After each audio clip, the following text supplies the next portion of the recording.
ये बात तो हम सभी जानते हैं कि हनुमान जी शिव के अवतार हैं। लेकिन हनुमान जी और भगवान शिव का युद्ध भी हुआ था। ये बात बहुत कम लोग जानते होंगे।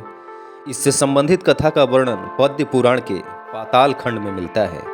आज हम आपको इस बारे में बताने जा रहे हैं। जब श्री राम ने अश्वमेध यज्ञ किया तो यज्ञ का घोड़ा घूमते घूमते देवपुर नाम के एक नगर जा पहुंचा। उस नगर के राजा का नाम बीरमणि था। बीरमणि भगवान शिव का परम भक्त था, इसलिए देवपुर की रक्षा स्वयं भगवान शिव किया करते थे। बीरमणि के पुत्र रुक्मागंध ने जब यज्ञ का घोड़ा देखा तो उसे बंदी बना लिया। यह बात जब घोड़े की रक्षा कर रहे शत्रुघ्न को पता चली तो उन्होंने देवपुर पर आक्रमण करने का निश्चय किया। शत्रुघ्न और राजा बीरमणि के सेना में भयंकर युद्ध छिड़ गया। हनुमान जी भी बीरमणि की सेना का संहार करने लगे। श्री राम के भाई भरत के पुत्र पुष्कल ने जब राजा बीरमणि को घायल कर दिया तो उसकी सेना अपनी जान बचाकर भागने लगी। जब भगवान ने अपने भक्त का यह हाल देखा तो वे भी उनके पक्ष में युद्ध करने लगे। भगवान शिव को युद्ध करते देख शत्रुघ्न भी वहां आ गए। दोनों में भयंकर युद्ध होने लगा।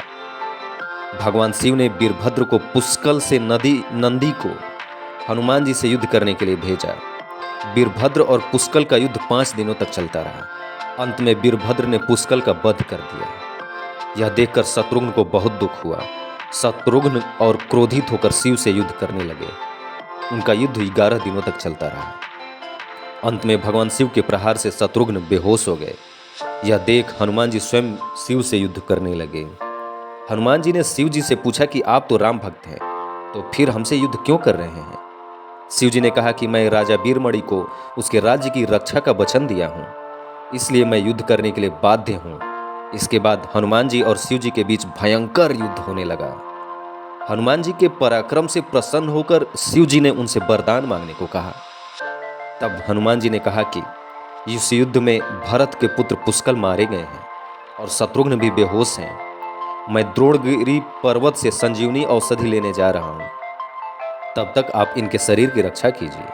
शिव जी ने उन्हें यह वरदान दिया। इधर हनुमान जी तुरंत द्रोणगिरि पर्वत आए और संजीवनी औषधि लेकर पुनः युद्धभूमि में आ गए। उस औषधि से हनुमान जी ने पुष्कल को पुनः जीवित कर दिया और शत्रुघ्न को भी स्वस्थ कर दिया। शत्रुघ्न और शिव जी में फिर युद्ध होने लगा। जब शत्रुघ्न किसी भी तरह से शिव जी से नहीं जीत पाए तो हनुमान जी ने उनसे श्री राम को याद करने के लिए कहा। शत्रुघ्न ने ऐसा ही किया। श्री राम तुरंत युद्ध भूमि में प्रकट हो गए। श्री राम को आया देख भगवान शिव उनकी शरण में चले गए और बीरमणि आदि योद्धाओं से भी ऐसा ही करने को कहा। बीरमणि ने यज्ञ का घोड़ा छोड़ श्री राम को लौटा दिया और अपना राज्य भी उन्हीं को सौंप दिया और इस तरह से युद्ध समाप्त हुआ।